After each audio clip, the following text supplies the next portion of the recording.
नमस्कार, आइए जुड़िए फेसबुक लाइव से।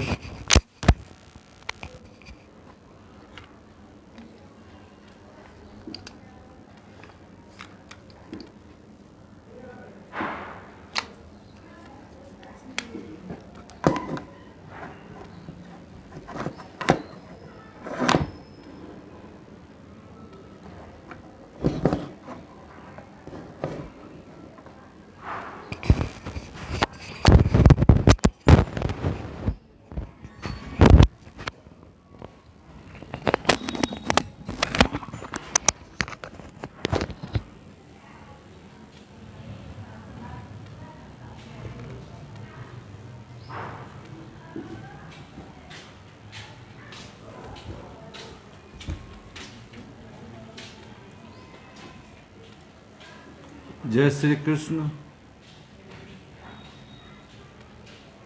आइए जुड़िए फेसबुक लाइव हमारा कार्यक्रम संदेश सत्संग में।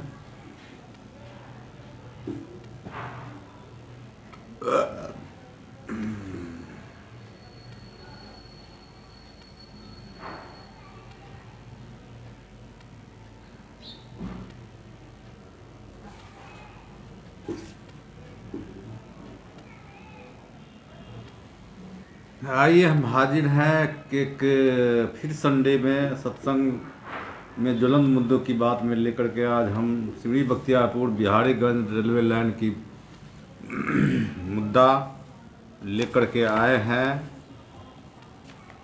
तो कुछ साथी जुड़ जाइए तो फिर मुद्दे की बात करेंगे। हमारा खास कार्यक्रम संडे सत्संग जो संडे को संडे होता है, अधिक व्यवस्था रहने के कारण किसी संडे छूट जाता है, तो आज हम फिर एक संडे में लेके आए हैं। आज का मुद्दा चंदन पांडे जी देख रहे हैं, स्वागत है चंदन पांडे जी। हमारा आज का ज्वलंत मुद्दा है सिमरी बख्तियारपुर बिहारीगंज रेल परियोजना के बारे में, जो 5 दशक से लोगों को सिर्फ आस जगा रही है और सपना दिखा रही सरकार, भारत की सरकार 5 दशक से 49 साल से। उसी पर आज हम बात करेंगे।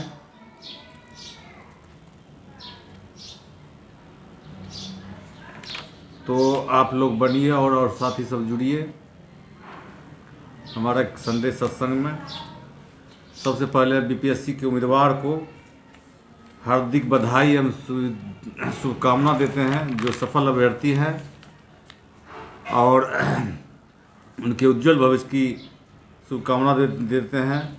और जो सफल नहीं हुए उसने नागार्जुन की कविता, एक कवि थे नागार्जुन जो उनके बारे में कवि लिखे हैं। नागार्जुन की भावनाओं में, जो नहीं हो सके पूर्ण काम मैं उनको करता हूँ प्रणाम।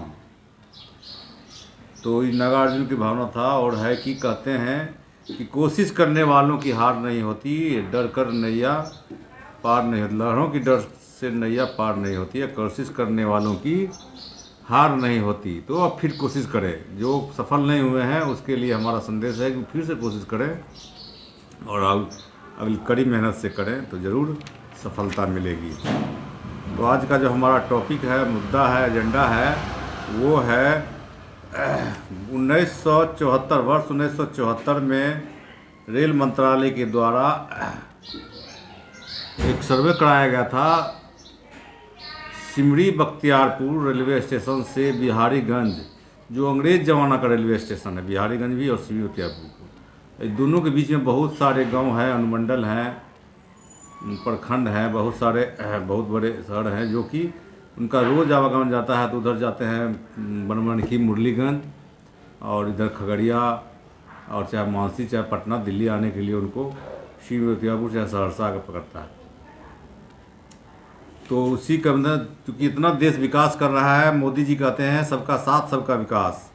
ये कैसी विकास है, कैसी विडंबना है कि 50 साल से 5 दशक से जो घोषणा कर रहे हैं, जो रेल मंत्री आए हैं घोषणा ही किए हैं, लेकिन वो अभी तक धरातल पे योजना नहीं उतरा है। इसी को आज टॉपिक मुद्दा में बनाया है। आज का वो अखबार भी छपा है ढेर सारा। तो सिमरी बख्तियारपुर के बिहारीगंज के बीच जो रेल लाइन बिछाने की लेकर 49 वर्ष बाद भी लोगों का सपना साकार नहीं हो पाया है। 49 वर्ष पूर्व रेल लाइन बिछाने के लेकर सर्वे भी कराया गया था। सर्वे के समय सिमरी बख्तियारपुर, सोनवर्षा, राज, बनवा, इटाढ़ी समेत दर्जनों गांव के लोगों को आज जगी थी, लेकिन समय बीतने के साथ साथ रेल लाइन बिछने का सपना साकार नहीं हो पाया। अब भी लोगों को इंतजार है कि कोई रहनुमा सरकार आएंगे तो सिमरी बख्तियारपुर बिहारीगंज रेल लाइन बिछाने का कार्य संभव हो जाएगा। अंग्रेजी शासनकाल का रेलवे स्टेशन बिहारीगंज, सिमरी बख्तियारपुर अनुमंडल, उदा किशनगंज अनुमंडल समेत सौर बाजार प्रखंड का क्षेत्र का सोनवर्षा राज का एकमात्र रेलवे स्टेशन, जिसका जुड़ाव खगड़िया, मानसी, राजधानी पटना व दिल्ली समेत अन्य शहर तक लोगों को प्रतिदिन रेल यात्रा करने के नियत सिमरी बख्तियारपुर पहुंचते हैं। और ज्ञात हो कि बिहारीगंज सिमरी बख्तियारपुर रेल परियोजना 49 वर्षों से इस क्षेत्र के लोगों के लिए सपना बना हुआ है। रेल की चाहत में लोग वहाँ एनडीए के उम्मीदवार को जिता के भेजें, चाहे मधेपुरा से हो सांसद, खगड़िया का हो, पूर्णिया का हो, इस सब का कुछ हिस्सा उस क्षेत्र में पड़ता है इस रेलवे लाइन में। तो लोग तो एनडीए मोदी सरकार को भारी सफलता दिए और 2019 में तो तीनों उम्मीदवार एनडीए के हैं, लेकिन इसका अभी तक सपना पूरा नहीं होगा। लोग अभी क्षेत्र की जनता ठगा सा महसूस कर रहे हैं, जो सौतेला रवैया के कारण इस क्षेत्र को जनता को ठगते आ रही है रेल मंत्री, भारत सरकार। और यहाँ के सांसद जो है वहाँ अपनी बात को प्रमुखता से संसद में भी नहीं उठाते हैं। इससे लोगों ने अभी पूछने लगे हैं सांसद महोदय से कि ऐसा कब तक चलेगा, क्यों हम लोगों से छल किया जा रहा है। प्रधानमंत्री हमेशा बोलते हैं सबका साथ सबका विकास, लेकिन ये भी देखिए ढोलन छेला जी देख रहे हैं। ढोलन छेला जी का भी स्वागत है हमारा कार्यक्रम में। स्वागत है आप सबका। और भी साथी कुछ जाइए। तो हमारा टॉपिक मुद्दा जो है सिमरी बख्तियारपुर रेलवे स्टेशन का, जो 5 दशक हो गया, लगभग 5 दशक कम मुद्दा नहीं होता है। उसके पीछे कितनी रेल लाइन आई देखें आप। यहाँ राजगीर बना, इस्लामपुर बना बिहार में, और सब जगह कहीं देखिए पहाड़ तोड़ कर रांची तक बना दिया। और यूपी एमपी में तो काफ़ी काम हुआ है, आप लोग देखते होंगे, अखबार पढ़ते हैं टीवी के माध्यम से। लेकिन ये कैसी विडम्बना है, ये कैसा सबका साथ सबका विकास कहिए मोदी जी का, कि 49 वर्ष बीत जाने के बाद ये धरातल पर कार्य योजना नहीं पूरा हुआ। इसके चलते वहाँ लोगों में काफ़ी जैसे आक्रोश भी है। हमने जाकर के सबसे मुलाकात भी किया है, लोग बोले हैं कि भेंट भी किया है सब जनता लोगों से, बोले कोई आगे आए। इसके लिए एक आंदोलन की बहुत आवश्यकता है, जबकि ये आंदोलन लोकतंत्र में बहुत ही कारगर है कि अगर हमारा अधिकार, हमारा हक अगर नहीं मिलता है तो उसके लिए अगर आंदोलन होता है तो उसको पूरा हो जाता है। अभी देखें विश्व का सबसे बड़ा लोकतंत्र में विश्व का सबसे बड़ा आंदोलन अभी किसान आंदोलन देखें। ठंडी धूप, गर्मी, बरसात, कड़ाके की ठंड, कड़ाके की धूप में भी किसान डटे रहे और सड़क पर, और 13 महीना लगभग 385 दिन। तो जा करके कहते हैं राम मनोहर जी लोहिया कहते हैं कि सड़कें सुनसान हो जाएगी तो संसद आवारा हो जाएगी। यही हुआ कि अगर रातों रात कोई कानून बना लेती है सरकार, भारत सरकार, और संसद में पास करा ली, अगर वो कानून को ना मानने वाले लोग अगर सड़क पर बैठ जाते हैं तो संसद को फिर बुला करके वापस लेना पड़ता है कानून। ये आप देख लीजिए लोकतंत्र में जनता की ताकत, आंदोलन की ताकत को सभी ने देखा। तो इसका एकमात्र है कि हमने इसके माध्यम से रेल मंत्री को, अश्विनी वैष्णव जी को, आपको ईमेल के से माध्यम से, रजिस्ट्री पोस्ट के माध्यम से अवगत कराया है यहाँ की जनता का मांग जो है। और जो सब सरकारें आई है, सभी रेल मंत्री आए, चर्चा तो करते हैं लेकिन उस पर कोई धरातल पर काम नहीं हुआ। इसके चलते वो सब को हमने अपना पत्राचार दिया है, पत्र लिखा है, जो सोशल मीडिया में काफ़ी वायरल है। अखबार वालों ने भी, प्रिंट मीडिया वालों ने बहुत अच्छे ढंग से उनको प्रस्तुत किया है, अखबार में अपना जगह दिया है, अपना छापा है। सभी को मैं इस माध्यम से, सत्य माध्यम से धन्यवाद देता हूँ कि इस मुखर आवाज़ को आवाज़ बनने के लिए डाल दिया गया है।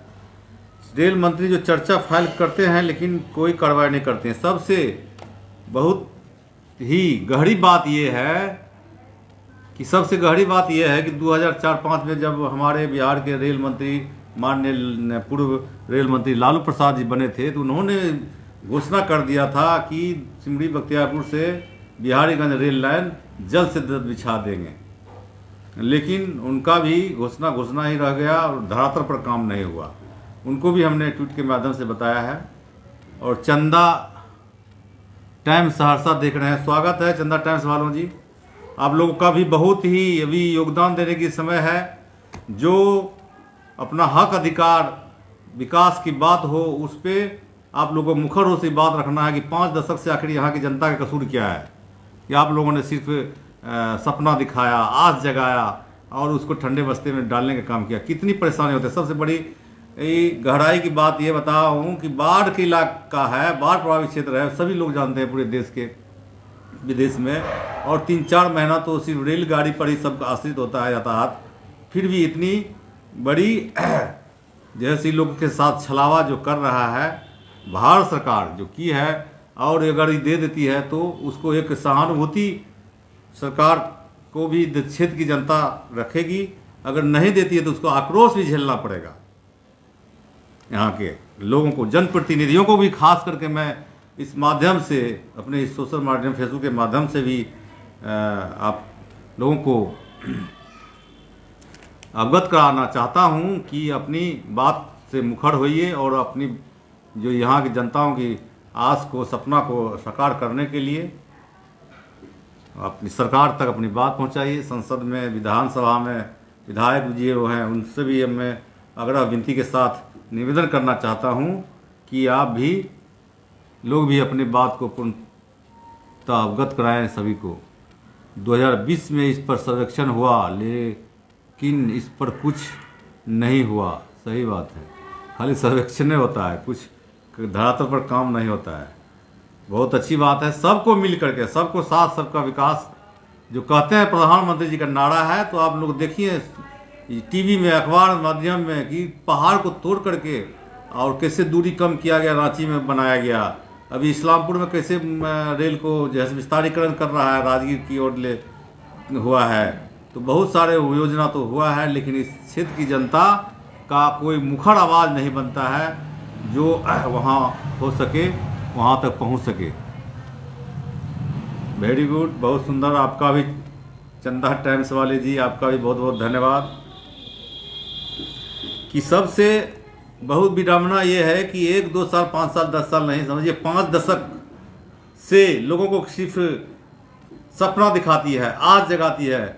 और कितनी समस्या है कि मान लीजिए कि सोनवर्षा राज का हो चाहे विराटपुर का हो, वो लोग को पूरा मधेपुरा, मुरलीगंज, बनमनखी होकर के जाता है, फिर सहरसा आकर के फिर आपको रेलवे लाइन पकड़ता है खगड़िया, मानसी आने के लिए, दिल्ली पटना आने के लिए।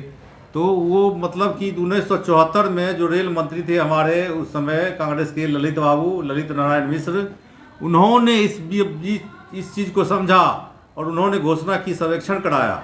और उस समय जैसे उनकी कुछ कारण से हत्या हो गई तो ये ठंडे बस्ती में डाल दिया गया। लेकिन उन्होंने भी क्षेत्र के लिए बहुत तत्पर रहते थे विकास के लिए। और उनकी हत्या हो जाने के बाद, सबको पता है कि उनकी हत्या हुई 1-1.5 साल के बाद हो गई, तो ठंडे बस्ती में चला गया। फिर भी जो भी रेल मंत्री आए, लेकिन इस पर तो चर्चा की, लेकिन किसी तरह का अपना पावर, अपना जो शक्ति होता है उसका प्रयोग ना किया। लालू जी ने अपना शक्ति का प्रयोग तो किया, घोषणा किया, कुछ फंड भी जारी किया, लेकिन फिर उसकी हाँ हटने के बाद फिर वैसा ही ढाक के 3 बात वाली कहावत कान है कि कुछ नहीं हुआ, उसी फंड रिलीज रह गया। तो ये बात बहुत ही प्रमुखता से रखने की ज़रूरत है और आंदोलन की सख्त ज़रूरत वहाँ की जनता महसूस कर रही है।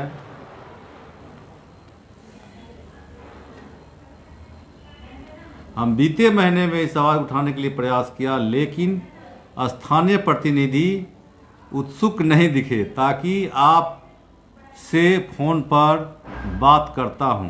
बहुत अच्छा, हमसे बात कीजिए जब जरूरत हो आपको। वो चंदा टाइम्स वाले, आप तो लोग पत्रकार हैं, और पत्रकार की कहते हैं कि जंगल में नाचा मोर किसने देखा। और अगर आप लोग वहाँ जानते हैं कि हम जनता हैं, आप भी एक जनता है, उसके बाद आपकी पत्रकारिता अलग है, नेतागिरी अलग है, तो ये देखिए कि हम लोग जनता जिसको जिता के भेजते हैं, चाहे वो विधायक हो चाहे मुखिया ही हो, अगर लोकतंत्र की प्रथम इकाई, सबसे छोटी इकाई अगर मुखिया होता है, आपकी बात, आपकी समस्या अगर मुखिया नहीं मानता है, तो उसको आप सड़क पर अगर उठाते हैं, तो वो बात आपको मुखिया के जो है से ऊपर वाले जो भी होंगे आकर मानना पड़ेगा, उसकी मांग होता है। हाँ, तत्काल मांग देखिए, आशा कार्यकर्ताओं की जो आंदोलन में कितनी शक्ति है। आशा कार्यकर्ताओं ने 2 दिन 4 दिन 5 दिन रहा वहाँ सड़क पर, तो उनको सारी मांग को मान लिया गया, सारा मानदेय वगैरह सब बढ़ा दिया गया। ये छोटी सी मतलब कि ये अभी तत्काल का है।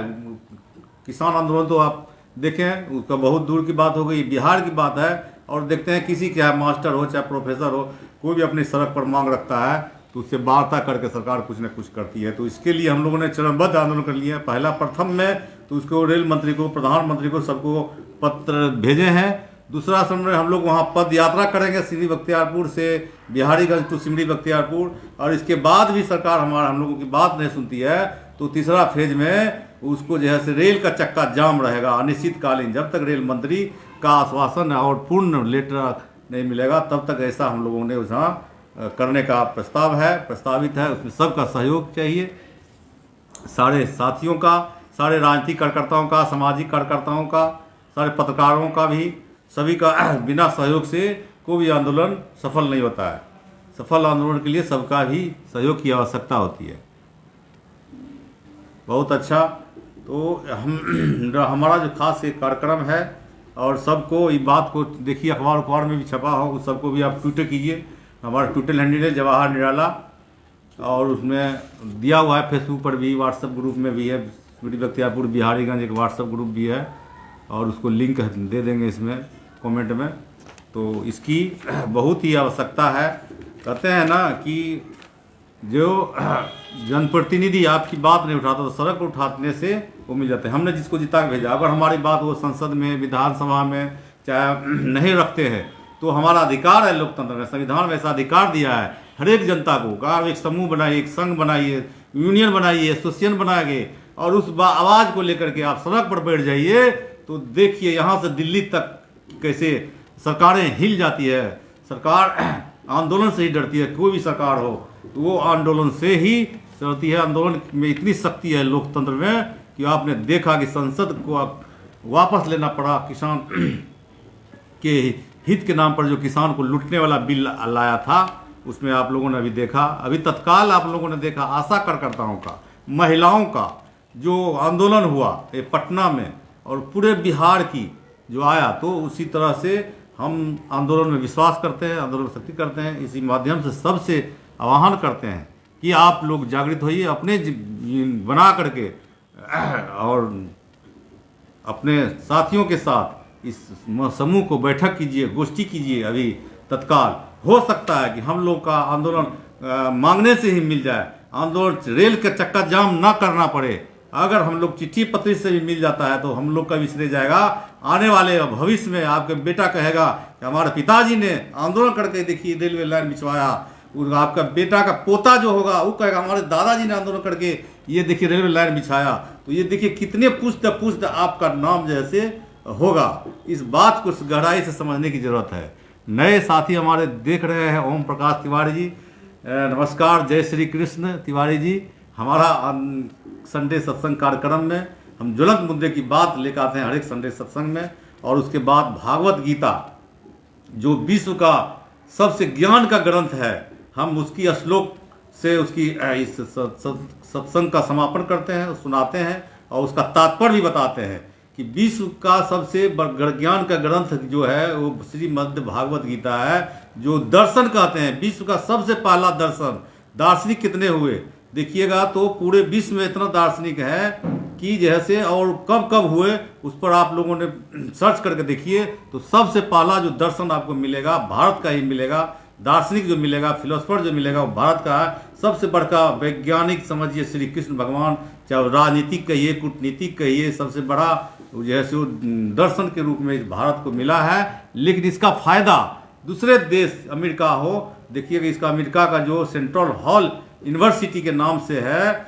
उसमें श्रीमद् भागवत गीता को अपना सब्जेक्ट के रूप में रखा है। लेकिन यहाँ जो है भारत में इसको जो है से लोग धर्म के ज्ञान के रूप में पढ़ते हैं, लेकिन बहुत सारे घर में उपलब्ध नहीं होता है।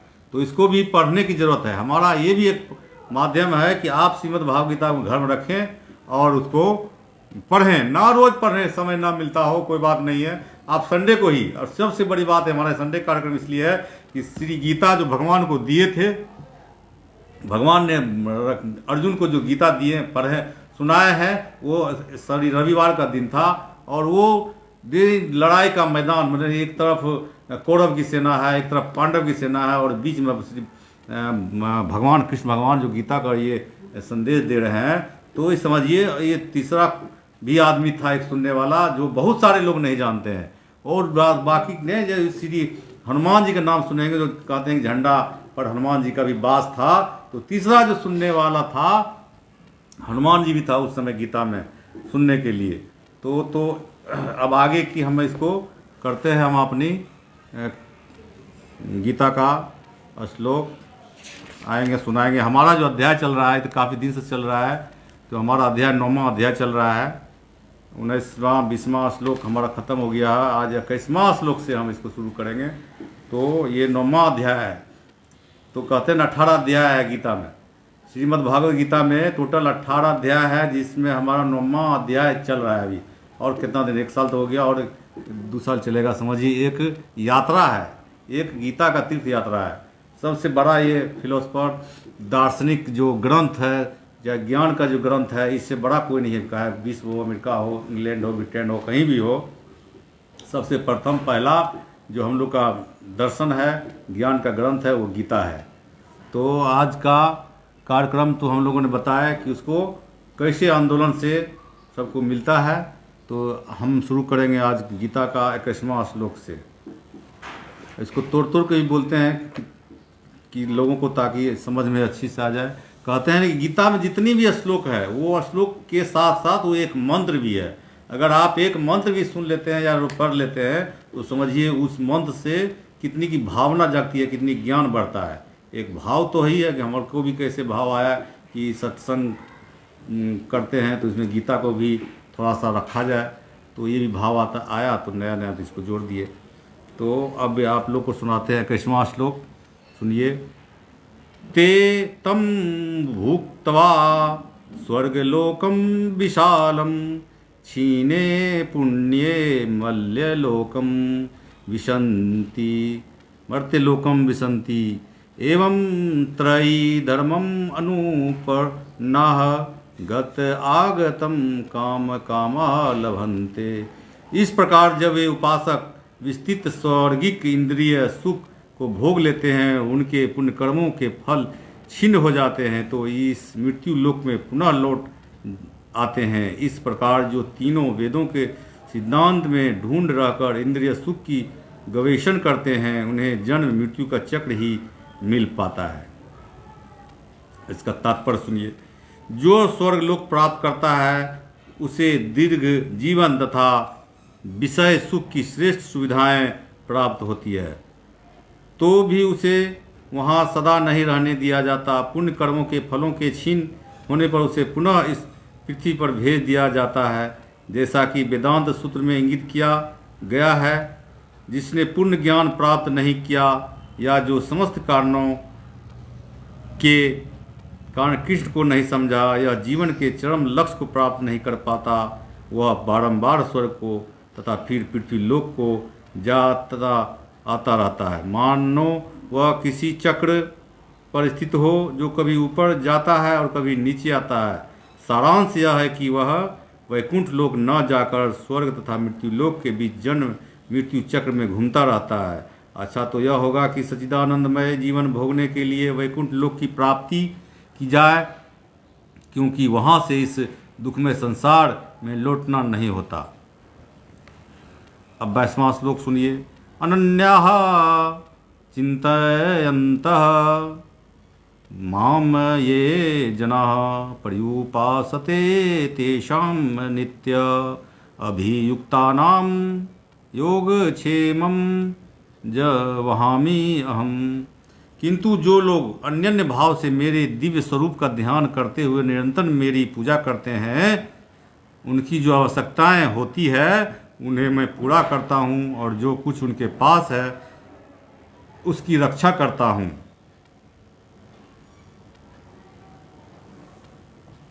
तात्पर्य, जो एक क्षण भी कृष्ण भावना मृत के बिना नहीं रह सकता, वह 24 घंटे कृष्ण का चिंतन करता है और श्रवण कीर्तन स्मरण पाद सेवन वंदन अर्चन दाम सख्य भाव तथा आत्म निवेदन के द्वारा भगवान के चरण कमलों की सेवा में रत रहता है। ऐसे कार्य शुभ होते हैं और आध्यात्मिक शक्ति से पूर्ण होते हैं, जिससे भक्त को आत्म साक्षात्कार होता है। उसकी यही एकमात्र कामना रहती है कि वह भगवान का सानिध्य प्राप्त करे। ऐसा भक्त निश्चित रूप से बिना किसी कठिनाई के भगवान के पास पहुंचता है, वो यह योग कहलाता है। ऐसा भक्त भगवत कृपा से संसार में पुनः नहीं आता। क्षेम का अर्थ है भगवान द्वारा कृपामय संरक्षण। भगवान योग द्वारा पूर्णतया कृष्ण भावना भावित होने में सहायक बनते हैं और जब भक्त पूर्ण कृष्ण भावित हो जाता है तो भगवान उससे दुखमय बद्ध जीवन में फिर से गिरने से उसकी रक्षा करते हैं। अब सुनिए 23वां श्लोक। ये अपि अन्य देवता भक्ता यजन्ते श्रद्धया अविन्ता ते अपि माम एव कौन्तेय यजन्ति अविधि पूर्वकम। हे कुंती पुत्र, जो लोग देवताओं के भक्त हैं और उनकी श्रद्धापूर्वक पूजा करते हैं, वास्तव में वे भी मेरी ही पूजा करते हैं, किंतु वे यह त्रुटिपूर्ण ढंग से करते हैं। तात्पर्य है, श्री कृष्ण का कथन है, जो लोग अन्य देवताओं की पूजा में लगे रहते हैं हाँ, वे अधिक बुद्धिमान नहीं होते। यद्यपि ऐसी पूजा अप्रत्यक्षतः मेरी ही पूजा है। उदाहरणार्थ, जब कोई मनुष्य वृक्ष की जड़ों में पानी न डालकर उसकी पत्तियां तथा टहनियों में डालता है, तो वह ऐसा इसलिए करता है क्योंकि उसे पर्याप्त ज्ञान नहीं होता या वह नियमों को ठीक से पालन नहीं करता। इसी प्रकार शरीर के विभिन्न अंगों की सेवा करने का अर्थ है आमाशय में भोजन की पूर्ति करना। इसी तरह विभिन्न देवता भगवान की सरकार के विभिन्न अधिकारी तथा निर्देशक हैं। मनुष्य को अधिकारियों या निर्देशकों द्वारा नहीं अपितु सरकार द्वारा निर्मित नियमों का पालन करना होता है। इसी प्रकार हर एक को परमेश्वर की ही पूजा करनी होती है। उसे भगवान के सारे अधिकारी तथा निर्देशक स्वतः प्रसन्न होंगे। अधिकारी तथा निर्देशक तो सरकार के प्रतिनिधि होते हैं, अतः इन्हें घूस देना अवैध है। यहाँ पर इसी को अविधि पूर्वक कम कहा गया है। दूसरे शब्दों में कृष्ण अन्य देवताओं की व्यर्थ पूजा का समर्थन नहीं करते। अब 24वां श्लोक सुनिए। अहम ही सर्व यज्ञानां भोक्ता च प्रभु एव च न तु माम अभिजानन्ति त्वेन अतः च्यवन्ति ते। मैं ही समस्त यज्ञों का एकमात्र भोक्ता तथा स्वामी हूँ, अतः जो लोग मेरे वास्तविक दिव्य स्वभाव को नहीं पहचान पाते वे नीचे गिर जाते हैं। तात्पर्य, यहाँ पर स्पष्ट कहा गया कि वैदिक साहित्य में अनेक प्रकार के यज्ञ अनुष्ठानों का आदेश है, किंतु वस्तु तब वे सब भगवान को ही प्रसन्न करने की निमित्त हैं। यज्ञ का अर्थ है विष्णु। भगवद गीता के 3 अध्याय में यह स्पष्ट कथन है कि मनुष्य को चाहे कि यज्ञ का विष्णु को प्रसन्न करने के लिए ही कर्म करे। मानवीय सभ्यता का समग्र रूप वर्णाश्रम धर्म है और यह विशेष रूप से विष्णु को प्रसन्न करने के लिए है। इसलिए इस श्लोक में कृष्ण कहते हैं, मैं समस्त यज्ञों का भोक्ता हूँ क्योंकि मैं परम प्रभु हूँ, किंतु अल्प यज्ञ इस तथ्य से अवगत न होने के कारण क्षणिक लाभ के लिए देवताओं को पूजते हैं, अतः वे इस संसार में आ गिरते हैं और इन्हें जीवन का लक्ष्य प्राप्त नहीं हो पाता। यदि किसी को अपनी भौतिक इच्छा की पूर्ति करनी हो तो अच्छा यही होगा कि वह इसके लिए परमेश्वर से प्रार्थना करे। यद्यपि वह शुद्ध भक्ति नहीं है और इस प्रकार उसे वांछित फल प्राप्त हो सकेगा। 25वां श्लोक। यान्ति देववर्ता देवान् पितॄन् यान्ति पितृवर्ता भूतानि यान्ति भूतैज्यः यान्ति मर्त्याजिनः अपि माम्। जो देवताओं की पूजा करते हैं वे देवताओं के बीच जन्म लेंगे। जो पितरों की पूजते हैं वे पितरों के पास जाते हैं। जो भूत प्रेतों की उपासना करते हैं वे उन्हीं के बीच जन्म लेते हैं। और जो मेरी पूजा करते हैं वे मेरे साथ निवास करते हैं। तात्पर्य, यदि कोई चंद्रमा सूर्य या अन्य लोक को जानना चाहता है तो वह अपने गंतव्य को बताए गए विशिष्ट वैदिक नियमों का पालन करके प्राप्त कर सकता है। इनका विशद वर्णन वेदों के कर्मकांड अंश दर्शन पौर्णमासी में हुआ, जिसमें विभिन्न लोकों में स्थित देवताओं के लिए विशिष्ट पूजा का विधान है। इसी प्रकार विशिष्ट यज्ञ करके पितृलोक प्राप्त किया जा सकता है। इसी प्रकार मनुष्य भूत प्रेत लोकों में जाकर यक्ष रक्ष या पिशाच बन सकता है। पिशाच पूजा को काला जादू कहते हैं। अनेक लोग इस काले जादू का अभ्यास करते हैं और सोचते हैं कि यह अध्यात्म है, किंतु ऐसे कार्यकलाप नितांत भौतिकवादी है। इसी तरह शुद्ध भक्त केवल भगवान की पूजा करके निसंदेह वैकुंठ लोक तथा कृष्ण लोक की प्राप्ति करता है। इस श्लोक के माध्यम से यह समझना सुगम है कि जब देवताओं की पूजा करके कोई स्वर्ग प्राप्त कर सकता है तो फिर शुद्ध भक्त कृष्ण या विष्णु के लोक क्यों नहीं प्राप्त कर सकता। दुर्भाग्यवश अनेक लोगों को कृष्ण तथा विष्णु के दिव्य लोक की सूचना नहीं है, अतः न जानने के कारण वे नीचे गिर जाते हैं। यहाँ तक कि विशेषवादी भी ब्रह्म ज्योति से नीचे गिरते हैं। इसलिए कृष्ण भावनामृत आंदोलन इस दिव्य सूचना को समुचे मानव समाज में वितरित करता है कि केवल हरे कृष्ण मंत्र के जाप से ही मनुष्य सिद्ध हो सकता है, जो भगवत धाम को वापस जा सकता है। नए साथी भी कुछ जुड़े हैं। परमेश्वरी यादव जी देख रहे हैं, रमेश यादव जी देख रहे हैं। स्वागत है परमेश्वरी यादव रमेश यादव जी का हमारा खास कार्यक्रम में। अब सुनिए हमारा 26वां श्लोक 9वां अध्याय चल रहा है। पत्रम पुष्पम फलम तोयम यह मे तवा प्रवक्षति तत अहम भक्ति उपहतम अश्नामि प्रयत आत्मनः। यदि कोई प्रेम तथा भक्ति के साथ मुझे पत्र पुष्प फल या जल प्रदान करता है तो उसे स्वीकार करता हूँ। तात्पर्य, नित्य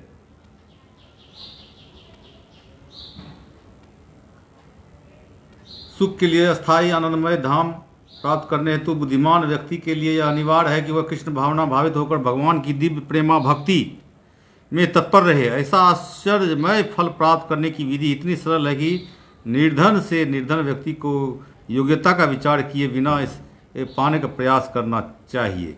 इसके लिए एकमात्र योग्यता इतनी ही है कि वह भगवान का शुद्ध भक्त हो। इससे कोई अंतर नहीं करता कि कोई क्या है और कहाँ स्थित है। यह विधि इतनी सरल है कि यदि प्रेम पूर्वक एक पत्ती थोड़ा सा जल या फल ही भगवान को अर्पित किया जाता है तो भगवान उसे सहर्ष स्वीकार करते हैं। अतः किसी को भी कृष्ण भावनामृत से रोका नहीं जा सकता, क्योंकि यह सरल है और व्यापक है। ऐसा कौन मूर्ख होगा जो इस सरल विधि से कृष्ण भावनामृत नहीं होना चाहेगा और सच्चिदानंदमय जीवन की परम सिद्धि नहीं चाहेगा। कृष्ण को केवल प्रेमा भक्ति चाहिए और कुछ भी नहीं चाहिए।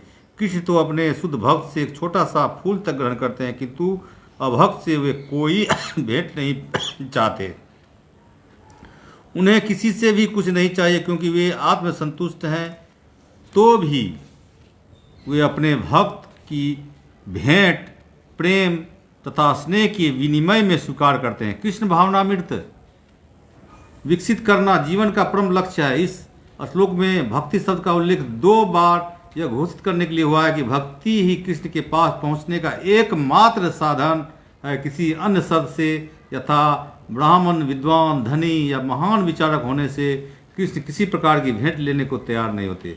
भक्ति की मूल सिद्धांत है जिसके बिना वे किसी से कुछ भी लेने के लिए प्रेरित नहीं किए जा सकते। भक्ति कभी हेतुकी नहीं होती, यह शाश्वत विधि है, यह परम ब्रह्म की सेवा में प्रत्यक्ष कर्म है। यह बतला कर कि वे एक ही मात्र भोक्ता आदि स्वामी और समस्त यज्ञ भेंटों के वास्तविक लक्ष्य हैं। अब भगवान कृष्ण यह बताते हैं कि वे किस प्रकार की भेंट पसंद करते हैं। यदि कोई शुद्ध होने तथा जीवन के लक्ष्य तक पहुंचने के उद्देश्य से भगवत भक्ति करना चाहता है तो उसे चाहिए कि वह पता करे कि भगवान उससे क्या चाहते हैं। कृष्ण से प्रेम करने वाला उन्हें उनकी इच्छित वस्तु देगा और कोई ऐसी वस्तु भेंट नहीं करेगा जिसकी उन्हें इच्छा न हो या उन्होंने न मांगी हो। इस प्रकार कृष्ण को मांस मछली तथा अंडे भेंट नहीं किए जाने चाहिए। यदि उन वस्तुओं की इच्छा होती तो वे इनका उल्लेख करते, उल्टे वे स्पष्ट आ देते हैं कि उन्हें पत्र, पुष्प, जल तथा फल अर्पित किए जाएं और वे इन्हें स्वीकार करेंगे। अतः हमें यह समझना चाहिए कि मांस मछली तथा अंडे स्वीकार नहीं करेंगे। शाक, अन्न, फल, दूध तथा जल वे ही मनुष्यों के उचित भोजन है और भगवान कृष्ण ने भी इन्हीं का आदेश दिया है। इनके अतिरिक्त हम जो भी खाते हैं वो उन्हें अर्पित नहीं किया जा सकता, क्योंकि वे उसे ग्रहण नहीं करेंगे। यदि हम ऐसा भोजन उन्हें अर्पित करेंगे तो हम प्रेमा भक्ति नहीं कर सकेंगे। तृतीय अध्याय के 13वें श्लोक में श्री कृष्ण बताते हैं कि यज्ञ का उच्छिष्ट ही शुद्ध होता है। अतः जो लोग जीवन में प्रगति करने तथा भगवत बंधन से मुक्त होने के इच्छुक हैं उन्हें इसी को खाना चाहिए। उसी श्लोक में वे यह भी बताते हैं कि जो लोग अपने भोजन को अर्पित नहीं करते वे पाप भक्षण करते हैं। दूसरे शब्दों में उनका प्रत्येक कौर इस संसार की जटिलताओं में उन्हें बांधने वाला है। अच्छा सरल शाकाहारी भोजन बनकर उसे भगवान कृष्ण के चित्र या अर्चा विग्रह के समक्ष अर्पित करने तथा नतमस्तक होकर इस तुच्छ भेंट को स्वीकार करने की प्रार्थना करने से मनुष्य अपने जीवन में निरंतर प्रगति करता है। उसका शरीर शुद्ध होता है और मस्तिष्क के श्रेष्ठ तंतु उत्पन्न होते हैं जिससे शुद्ध चिंतन हो पाता है। सबसे बड़ी बात तो यह है कि यह समर्पण अत्यंत प्रेम पूर्वक करना चाहिए। कृष्ण को किसी तरह से भोजन की आवश्यकता नहीं रहती क्योंकि उसके पास सब कुछ है, किंतु यदि कोई उन्हें इस प्रकार प्रसन्न करना चाहता है तो वे इस भेंट को स्वीकार करते हैं। भोजन बनाने, सेवा करने, भेंट करने में जो सबसे मुख्य बात रहती है वह है कृष्ण के प्रेम वश कर्म करना। ये मायावादी चिंतक भगवत गीता के श्लोक का अर्थ नहीं समझ सकेंगे। जो यह मानकर चलते हैं कि परम ब्रह्म इंद्रिय रहित है, इसके लिए वह तो रूपक है या भगवत गीता के उद्घोषक कृष्ण के मानवीय चरित्र का प्रमाण है, किंतु वास्तविकता तो यह है कि भगवान कृष्ण इंद्रियों से युक्त हैं और यह कहा गया है कि उनकी इंद्रियां परस्पर परिवर्तनशील है। दूसरे शब्दों में एक इंद्रिय दूसरी इंद्रिय का कार्य कर सकती है। कृष्ण को परम ब्रह्म करने का आशय यही है। इंद्रिय रहित होने पर उन्हें समस्त ऐश्वर्यों से युक्त नहीं माना जा सकता। 7वें अध्याय में कृष्ण ने बतलाया है कि वे प्रकृति के गर्भ में जीवों को स्थापित करते हैं, इसे वे प्रकृति का दृष्टिपात करके करते हैं। अतः यहाँ पर भी भक्तों द्वारा भोजन अर्पित करते हुए भक्तों का प्रेम पूर्वक शब्द सुनना कृष्ण के द्वारा भोजन करने तथा उसके स्वाद लेने के ही रूप हैं। इस बात पर इसलिए बल देना होगा क्योंकि अपनी सर्वोच्च स्थिति के कारण उनका सुनना उनके भोजन करने तथा स्वाद ग्रहण करने के ही स्वरूप है। केवल भक्त ही बिना तर्क के यह समझ सकता है कि परम ब्रह्म भोजन कर सकते हैं और उसका स्वाद ले सकते हैं।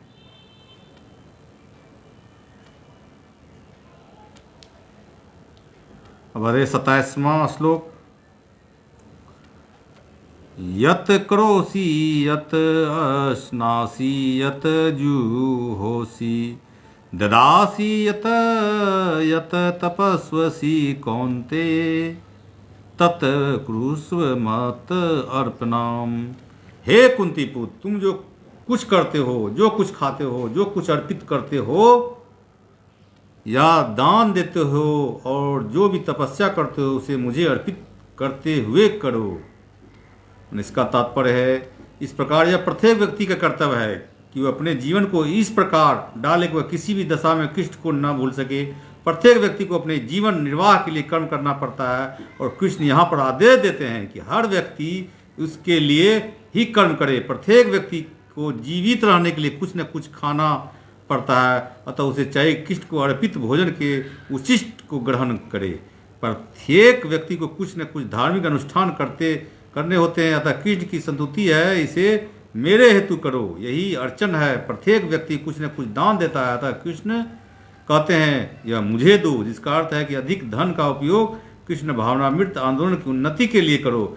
आजकल लोग ध्यान विधि के प्रति विशेष रुचि दिखाते हैं, भी इस युग के लिए यह व्यवहारिक नहीं है, किंतु यदि कोई 24 घंटे हरे कृष्ण का जाप अपनी माला में करे तो वह निश्चित रूप से महानतम ध्यानता योगी है, जिसकी पुष्टि भगवत गीता के 6 अध्याय में की गई है। अब 28वां श्लोक सुनिए। शुभ अशुभ फल है एवं मोक्ष्य से कर्म बंधन संन्यास योग युक्त आत्मा विमुक्त माम उपैस्यसि। इस तरह तुम कर्म बंधन तथा इसके शुभाशुभ फलों से मुक्त हो सकोगे। इस संन्यास योग में अपने चित्त को स्थिर करके तुम मुक्त होकर मेरे पास आ सकोगे। तात्पर्य है, सुनिए। नए साथी भी जुड़े हैं, विपिन कुमार यादव जी देख रहे हैं, ओम प्रकाश सिंह देख रहे हैं, सुदीन कुमार यादव जी देख रहे हैं। सभी का नए जुड़े हैं साथी, सभी का स्वागत है हमारा इस कार्यक्रम संडे सत्संग में। तो तात्पर्य सुनिए। गुरु के निर्देशन में कृष्ण भावनामृत में रहकर कर्म करने को युक्त कहते हैं। परिभाषी शब्द युक्त वैराग्य है। श्री रूप गोस्वामी ने इसकी व्याख्या इस प्रकार की है। अनासक्ता से विषयान्यार्थ मुक्ततः भक्ति रसा मृत सिंधु में वो कहें। श्री रूप गोस्वामी कहते हैं कि जब तक हम जगत में हैं तब तक हमें कर्म करना पड़ता है, हम कर्म करना बंद नहीं कर सकते। अतः यदि कर्म करके उसके फल कृष्ण को अर्पित कर दिए जाएं तो युक्त वैराग्य कहलाता है। वस्तुतः संन्यास में स्थित होने पर ऐसे कर्मों से चित्त रूपी दर्पण स्वच्छ हो जाता है और कर्ता ज्यों ज्यों क्रमशः आत्म साक्षात्कार की ओर प्रगति करता जाता है, त्यों त्यों वह परमेश्वर के प्रति पूर्णतया समर्पित होता रहता है।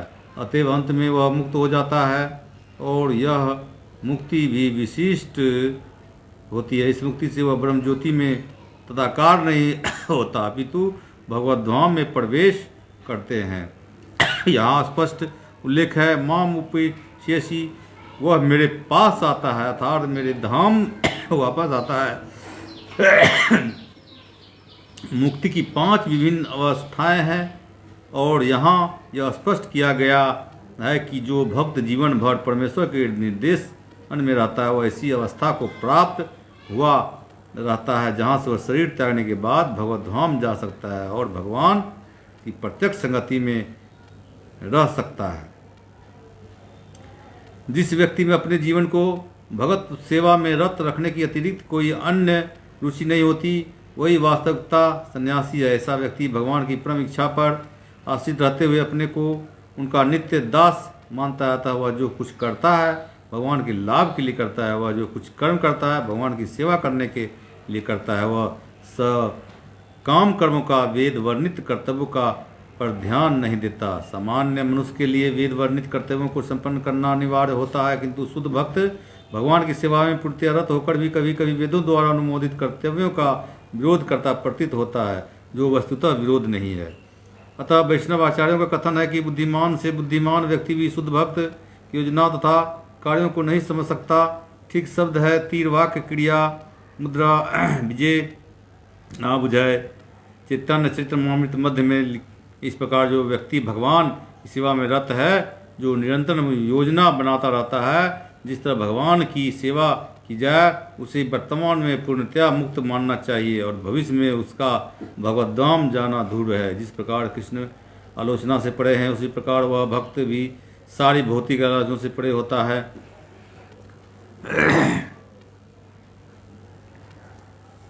अब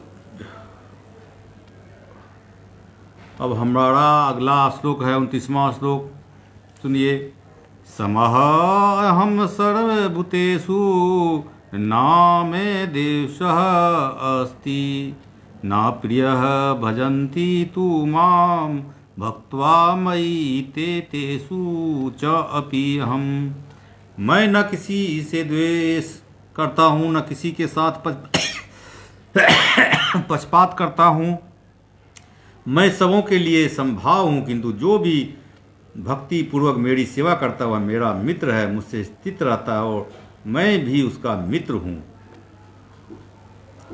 एक बात समझिए साथी, भगवान कृष्ण ही ऐसे भगवान हैं जिसको जिस रूप में पूजिए, बेटा के रूप में, पुत्र के रूप में, सखा के रूप में, भाई के रूप में, मित्र के रूप में, उस रूप में उसके सामने प्रस्तुत रहते हैं और उससे भेंट भी करते हैं, उससे मुलाकात भी करते हैं।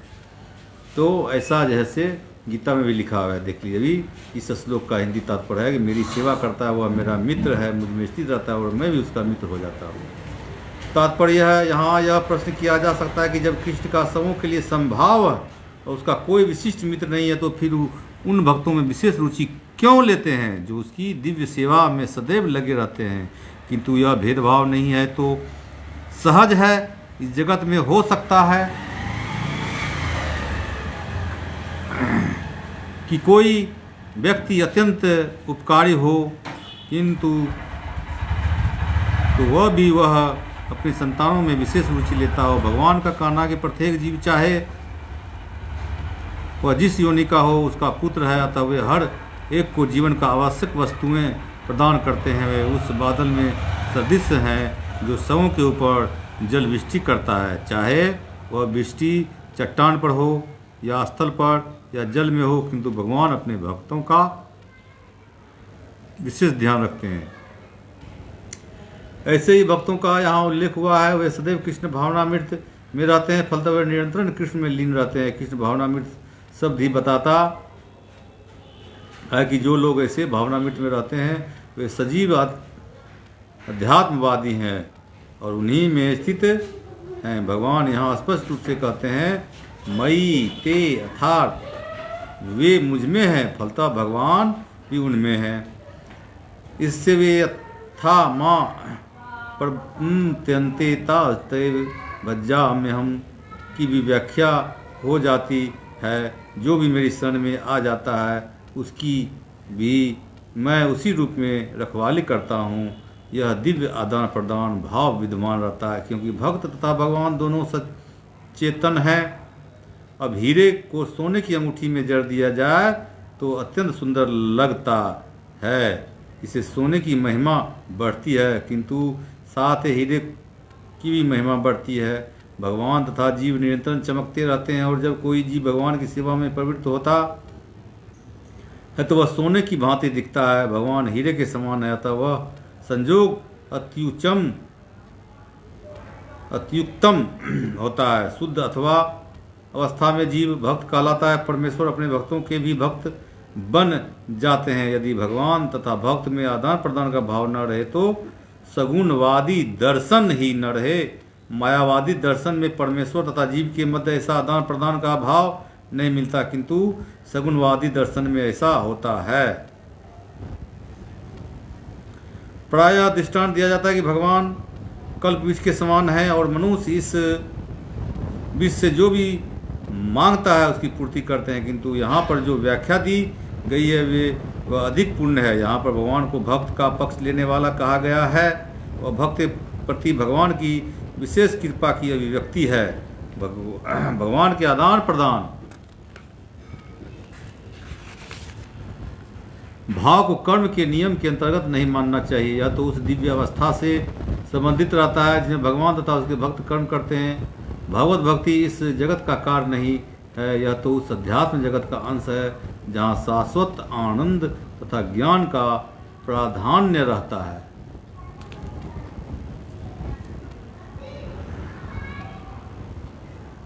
और भी साथी जुड़े हैं, सुरेश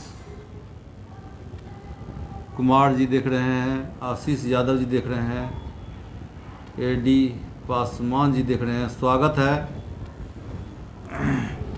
हमारा कार्यक्रम में। अब सुनिए 30वां श्लोक।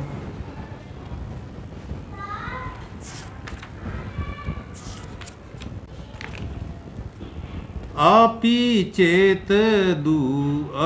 चेत सुदुराचारः भजते माम अनन्य भाक साधु एव सह मंतव्यः सम्यक व्यवस्थितः ही सह। यदि कोई जघन से जघन कर्म करता है, यदि कोई जघन से जघन कर्म करता है किंतु वह भक्ति में रत रहता है तो उसे साधु मानना चाहिए, क्योंकि वह अपने संकल्प में अडिग रहता है। तात्पर्य इस श्लोक का सुदूराचार शब्द अत्यंत महत्वपूर्ण है, अतः हमें इसे ठीक से समझना होगा। जब मनुष्य बद्ध रहता है तो उसके दो प्रकार के कर्म होते हैं, प्रथम बद्ध और द्वितीय स्वाभाविक। इस प्रकार शरीर की रक्षा करना या समाज तथा राज्य के नियमों को पालन करने के लिए तरह तरह के कर्म करने होते हैं। इसी प्रकार के बद्ध जीवन के प्रसंग में भक्तों के लिए कर्म होते हैं जो बद्ध कहलाते हैं। उनके अतिरिक्त जो जीव अपने आध्यात्मिक स्वभाव से पूर्णतया ही गिर रहता है और कृष्ण भावना मृत्यु में या भगवत भक्ति में लगा रहता है, उसके लिए भी कर्म होते हैं जो दिव्य कहलाते हैं। ऐसे कार्य उसकी स्वाभाविक स्थिति में संपन्न होते हैं और शास्त्रीय दृष्टि से भक्ति कहलाते हैं। बद्ध अवस्था में कभी कभी व्यक्ति की और शरीर की बद्ध सेवा एक दूसरे के समानांतर चलती है, किंतु पुनः कभी कभी वे एक दूसरे के विपरीत हो जाती है। जहाँ तक संभव होता है भक्त सतर्क रहता है कि वह कोई ऐसा कार्य न करे जिससे वह अनुकूल स्थिति भंग हो। वह जानता है कि उसकी कर्म सिद्धि उनके कृष्ण भावना मृत्यु की अनुभूति के प्रगति पर निर्भर करती है, किंतु कभी कभी यह देखा जाता है कि कृष्ण भावना मृत्यु में रत व्यक्ति सामाजिक या राजनीतिक दृष्टि से निंदनीय कार्य कर बैठता है, किंतु इस प्रकार क्षणिक पतन से वह अयोग्य नहीं हो जाता। श्रीमद् भागवत में भी कहा गया है कि यदि कोई व्यक्ति पतित हो जाए किंतु यदि भगवान की दिव्य सेवा में लगा रहे तो हृदय में वास करने वाले भगवान उसे शुद्ध कर देते हैं और उस निंदनीय कार्य के लिए क्षमा कर देते हैं। भौतिक कल्पमस इतना प्रबल है कि भगवान की सेवा में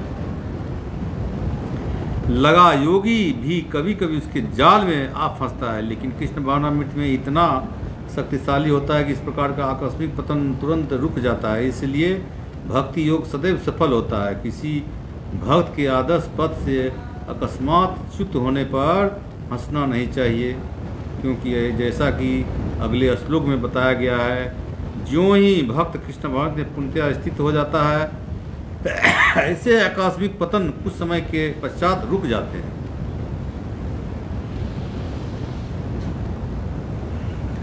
अतः जो व्यक्ति कृष्ण भावना में स्थित हैं और अनन्य भाव से हरे कृष्ण मंत्र का जप करता है, उसे दिव्य स्थिति में आसीन समझना चाहिए, भले ही दैव स्वास्थ्य उसका पतन क्यों न हो चुका हो। साधुरेव शब्द अत्यंत प्रभावात्मक हैं। वे अभक्तों को सावधान करते हैं कि आकस्मिक पतन के कारण भक्त का उपहास नहीं किया जाना चाहिए, उसे तब भी साधु ही मानना चाहिए। मंतव्य शब्द तो इससे भी अधिक बलशाली है। यदि कोई इस नियम को नहीं मानता और भक्त उसके पतन के कारण हंसता है तो वह भगवान के आदेश की अवज्ञा करता है। भक्त की एकमात्र योग्यता यह है कि वह अविचल तथा अनन्य भाव से भक्ति में तत्पर रहे।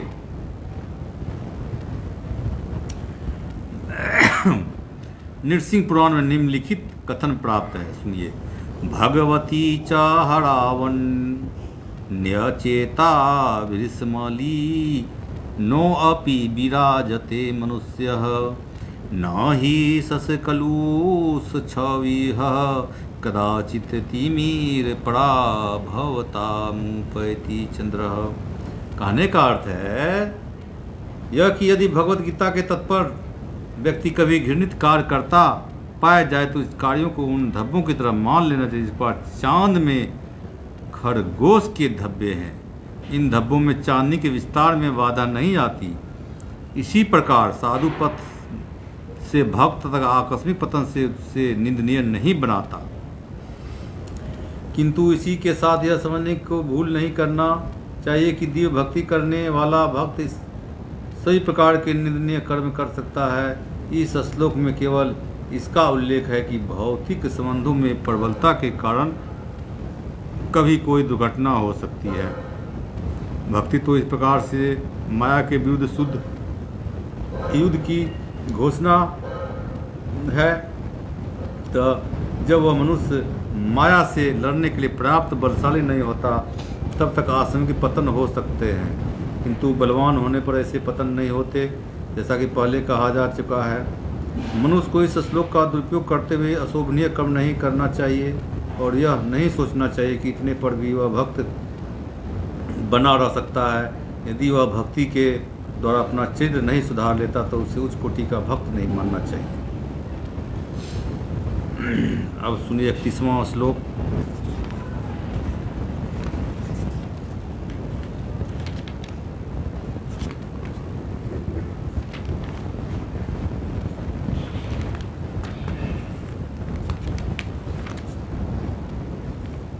क्षिप्रं भवति धर्म आत्मा शाश्वत शांतिं निगच्छति कौन्तेय प्रतिजानीहि न मे भक्तः प्रणश्यति। वह तुरंत धर्मात्मा बन जाता है और अस्थायी शांति को प्राप्त होता है। हे कुंती पुत्र, निडर होकर घोषणा कर दो कि मेरे भक्त का कभी विनाश नहीं होता है। वाह। तो तात्पर्य इसका सुनिए, इसका कोई दूसरा अर्थ नहीं लगाना चाहिए। 7वें अध्याय में भगवान कहते हैं कि जो दुष्कृति है वह भगवत भक्त नहीं हो सकता, जो भगवत भक्त है नहीं है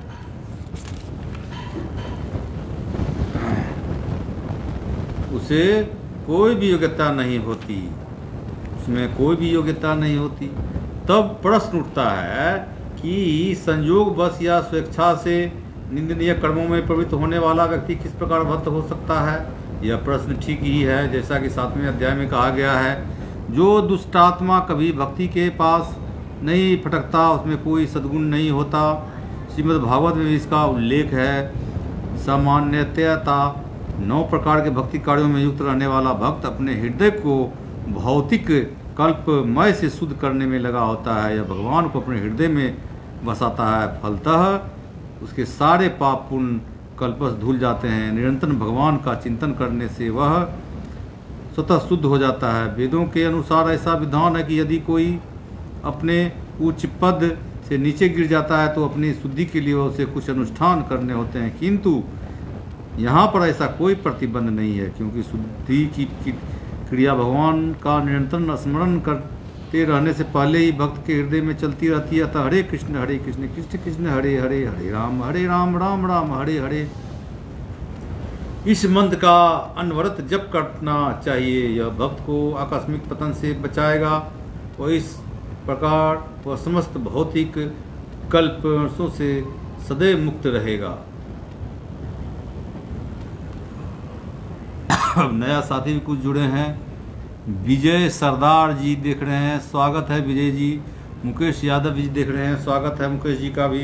अब अगला श्लोक हमारा 32वां श्लोक है, सुनिए। माम ही पार्थ व्यापाश्रित्य ये अपि स्युः पापयोन्यः स्त्रियः वेश्याः तथा सुरधा ते अपि यान्ति पराम गतिम। हे पार्थ, जो लोग मेरी शरण ग्रहण करते हैं वे भले ही निम्न जन्मा स्त्री, वैश्य, व्यापारी तथा शुद्ध श्रमिक क्यों न हो, वे परम धाम को प्राप्त करते हैं। तात्पर्य है, यहाँ भगवान ने स्पष्ट कहा है कि भक्ति में उच्च तथा निम्न जाति के लोगों को का भेद नहीं होता। भौतिक जीवन में ऐसा विभाजन होता है, किंतु भगवान की दिव्य भक्ति में लगे व्यक्ति पर यह लागू नहीं होता। सभी परम धाम के अधिकारी हैं। श्रीमद् भागवत में 2वां श्लोक चौथा अध्याय 18वां श्लोक में कथन है कि अधम योनि चंडाल भी शुद्ध भक्त के संसर्ग से शुद्ध हो जाते हैं। अतः भक्ति तथा शुद्ध भक्त द्वारा पद प्रदर्शन इतने प्रबल हैं कि यहाँ उच्च नीच का भेद नहीं रह जाता और कोई भी इसे ग्रहण कर सकता है। शुद्ध भक्त की शरण ग्रहण करके सामान्य से समान व्यक्ति शुद्ध हो जा सकता है। प्रकृति के विभिन्न गुणों के अनुसार मनुष्यों को सात्विक, ब्राह्मण, रजोगुणी, क्षत्रिय तथा तामसी, वैश्य तथा शूद्र कहा जाता है। इसमें भी निम्न पुरुष चंडाल कहलाते हैं और वे पापी कुलों में जन्म लेते हैं। समान रूप से उच्च कुल वाले निम्न कुल में जन्म लेने वाले की संगति नहीं करते, किंतु भक्ति योग इतना प्रबल होता है कि भगवत भक्त समस्त निम्न कुल वाले व्यक्तियों को जीवन की परम सिद्धि प्राप्त करा सकते हैं। यह तभी संभव है जब कोई कृष्ण की शरण में जाए। जैसा कि व्यापाश्रय शब्द से सूचित है, मनुष्य को पूर्णतया कृष्ण की शरण ग्रहण करनी चाहिए, तब वह खड़े बड़े से बड़ा ज्ञानी तथा योगी से भी महान बन सकता है। तो सुनिए 33वां श्लोक। किम पुनः ब्राह्मणा पुण्या भक्ता राजऋषिः तथा अनित्यम असुखम लोकम इमं प्राप्य भजस्व माम। फिर धर्मात्मा ब्राह्मणों, भक्तों तथा राज ऋषियों के लिए जो कहना ही क्या है। अतः इस क्षणिक दुखमय संसार में आ जाने पर मेरी प्रेमा भक्ति में अपने आप को लगाओ। इस संसार में कई श्रेणियों के लोग हैं, किंतु तो भी वह संसार किसी के लिए सुखमय स्थान नहीं है। यहाँ स्पष्ट कहा गया है, अनित्यम असुखम लोकम। यह जगत अनित्य तथा दुखमय है और किसी भी भले मनुष्य के रहने लायक नहीं है। भगवान इस संसार को क्षणिक तथा दुखमय घोषित कर रहे हैं। कुछ दार्शनिक विशेष रूप से मायावादी कहते हैं कि संसार मिथ्या है, किंतु भगवत गीता से हम यह जान सकते हैं कि यह संसार मिथ्या नहीं है, यह अनित्य है। अनित्य तथा मिथ्या में अंतर है। यह संसार नित्य है, किंतु एक दूसरा भी संसार है जो नित्य है। यह संसार सुखमय है, किंतु दूसरा संसार नित्य तथा आनंदमय है। अर्जुन का जन्म ऋषि तुल्य राजकुल में हुआ था, अतः भगवान उसे भी कहते हैं कि मेरी सेवा करो और शीघ्र ही मेरे धाम को प्राप्त करो। किसी को भी इस अनित्य संसार में नहीं रहना चाहिए, क्योंकि यह दुखमय है। प्रत्येक व्यक्ति को भगवान के हृदय से लगाना चाहिए, जिससे वह सदैव सुखी रह सके। भगवत भक्ति की एकमात्र ऐसी विधि है जिसके द्वारा सभी वर्गों के लोगों की सारी समस्याएं सुलझाई जा सकती है। अतः प्रत्येक व्यक्ति को कृष्ण भावनामृत स्वीकार करके अपने जीवन को सफल बनाना चाहिए।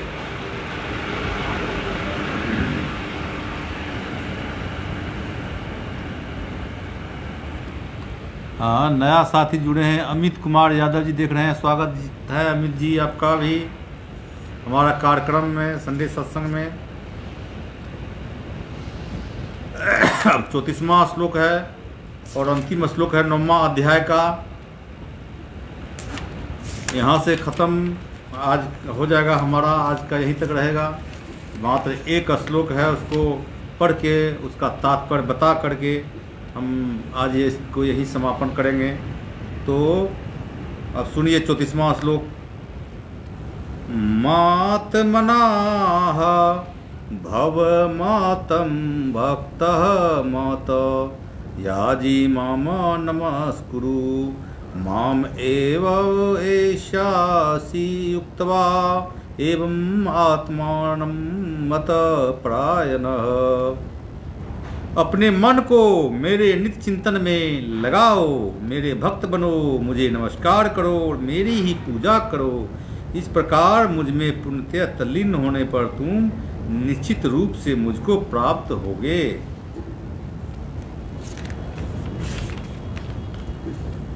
अब तात्पर्य सुनिए।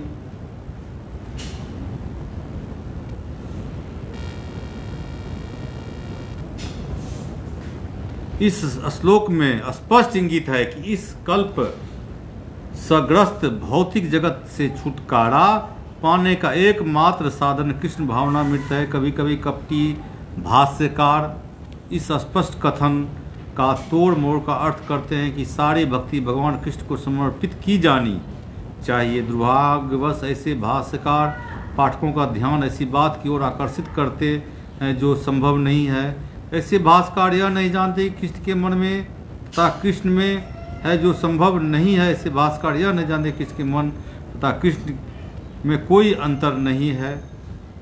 कृष्ण कोई सामान्य मनुष्य नहीं है, वे परमेश्वर हैं। उनका शरीर, उनका मन तथा स्वयं वे एक हैं और परम हैं, जैसा कि कर्म पुराण में कहा गया है। और भक्ति सिद्धांत सरस्वती गोस्वामी ने चैतन्य चरितामृत पंचम अध्याय आदि लीला 31-48 के अनुभास में उद्धत किया है। देह देही विभ्योद्यो अयम नेश्वरे विदते कचित अर्थात परमेश्वर कृष्ण में तथा उनके शरीर में कोई अंतर नहीं है। लेकिन इस कृष्ण तत्व को न जानने कारण भाष्यकार कृष्ण को छिपाते हैं और उनके मन या शरीर से पृथक बताते हैं। यद्यपि वह कृष्ण तत्व के प्रति निरी अज्ञानता है, किंतु कुछ लोग जनता को भ्रमित करके धन कमाते हैं। भ्रमित करते हैं। वही कथावाचक के तौर पर जो जनता को भ्रमित करके धन कमाते हैं, उसके बारे में ही बताए हैं ये भास्कर। कुछ लोग आसुरी होते हैं, वे कृष्ण को चिंतन करते हैं, किंतु ईर्ष्यावश जिस तरह के कृष्ण का मामा राजा कंस करता था, वह कृष्ण का निरंतर चिंतन करता रहता था, किंतु वह उन्हें अपने शत्रु रूप में सोचता था। वह सदैव चिंताग्रस्त रहता था और सोचता रहता था कि न जाने कब कृष्ण उसका वध कर दे। इस प्रकार के चिंतन से हमें कोई लाभ होने वाला नहीं है। मनुष्य को चाहिए कि भक्ति में प्रेम में वो उनका चिंतन करे, यही भक्ति है। उसे चाहिए कि वह निरंतर कृष्ण तत्व का अनुशीलन करे। तो वह उपयुक्त अनुशीलन क्या है? यह प्रामाणिक गुरु से सीखना है। कृष्ण भगवान है और हम कई बार कह चुके हैं कि उनका शरीर भौतिक नहीं है, अपितु सच्चिदानंद स्वरूप। इस प्रकार की चर्चा से मनुष्य को भक्त बनने में सहायता मिलेगी, अन्यथा अप्रामाणिक साधन से कृष्ण का ज्ञान प्राप्त करना व्यर्थ होगा। अतः मनुष्य को कृष्ण के आदि रूप में मन को स्थिर करना चाहिए। उसे अपने मन में यह दृढ़ विश्वास करके पूजा करने में प्रवृत्त होना चाहिए कि कृष्ण ही परम हैं। कृष्ण की पूजा के लिए भारत में हजारों मंदिर हैं जहाँ पर भक्ति का अभ्यास किया जाना है। जब ऐसा अभ्यास हो रहा हो तो मनुष्य को चाहिए कि कृष्ण को नमस्कार करे, उसे अर्च विग्रह के समक्ष नतमस्तक होकर मनसा वाचा कर्मणा हर प्रकार से प्रवृत्त होना चाहिए। इससे वह कृष्ण भाव में पूर्णतः तल्लीन हो सकेगा, यह कृष्ण लोक को जा सकेगा। उसे चाहिए कि कपटी भाष्यकारों के बहकावे में ना आए, उसे श्रवण कीर्तन आदि नवद्या भक्ति से में प्रवृत्त होना चाहिए। शुद्ध भक्ति मानव समाज की चरम उपलब्धि है। भगवद गीता के 7वें तथा 8वें अध्याय में भगवान की ऐसी शुद्ध भक्ति की व्याख्या की गई है जो कल्पना योग तथा सकाम कर्म से मुक्त है। जो पुण्य शुद्ध नहीं हो पाते वे भगवान के विभिन्न स्वरूपों तथा निर्विशेषवादी ब्रह्म ज्योति तथा अंतर्यामी परमात्मा द्वारा आकृष्ट होते हैं, किंतु शुद्ध भक्त परमेश्वर की साक्षात सेवा करता है। कृष्ण संबंधी एक उदम पद में कहा गया है, जो व्यक्ति देवताओं की पूजा में रत है वे सर्वाधिक अज्ञानी हैं। उन्हें कभी भी कृष्ण का चरण वरदान प्राप्त नहीं हो सकता कि प्रारंभ में कोई भक्त अपने स्तर से नीचे गिर जाए तो भी उसे अन्य सारे दार्शनिकों तथा योगियों से श्रेष्ठ मानना चाहिए। जो व्यक्ति निरंतर कृष्ण भक्ति में लगा रहता है उसे पुण्य साधु पुरुष समझना चाहिए। क्रमशः उसके आकस्मिक भक्ति विहीन कार्य कम होते जाएंगे, उसे शीघ्र पुण्य सिद्धि प्राप्त होगी। वास्तव में शुद्ध भक्त के पतन का कभी कोई अवसर नहीं आता, क्योंकि भगवान स्वयं ही अपने शुद्ध भक्तों की रक्षा करते हैं। अतः बुद्धिमान मनुष्य को चाहिए कि वह सीधे कृष्ण भावना मृत पथ को ग्रहण करे और संसार में सुख पूर्वक जीवन बिताए। तो गत्वा वह कृष्ण रूपी परम पुरस्कार प्राप्त करेगा। इसी प्रकार श्रीमद् भागवत के 90वें अध्याय परम गुप्त ज्ञान का भक्ति वेदांत तात्पर्य पूर्ण हुआ। तो इसी के साथ आज हमारा यहीं तक रहेगा। साथियों नमस्कार, इसी के साथ जय हिंद, जय श्री कृष्ण। आप लोग सुने, सबका आभार, धन्यवाद। और इसको अपने हमारे YouTube चैनल जवाहर निराला ऑफिशियल पर भी अपलोड कर दिया जाएगा। उसको भी आप लोग शेयर करें, अपने साथियों को सब्सक्राइब करें चैनल को हमारा, और अपने साथियों को भी प्रेरित करें इसको सब्सक्राइब करने के लिए, हमारा हौसला अफजाई करने के लिए। नया साथी एक आशीष कुमार जी भी देख रहे हैं। स्वागत है आशीष जी हमारा इस कार्यक्रम देखने के लिए। हमारा ये YouTube चैनल है जवाहर निराला ऑफिशियल, उस पर भी अपलोड कर दिया जाएगा वीडियो, और उसको भी आप लोग देखें, सब्सक्राइब करें वीडियो को, हमारे चैनल को सब्सक्राइब कर अपने इष्ट मित्र को उसको शेयर भी करें। और साथ ही के साथ जय हिंद, जय श्री कृष्ण।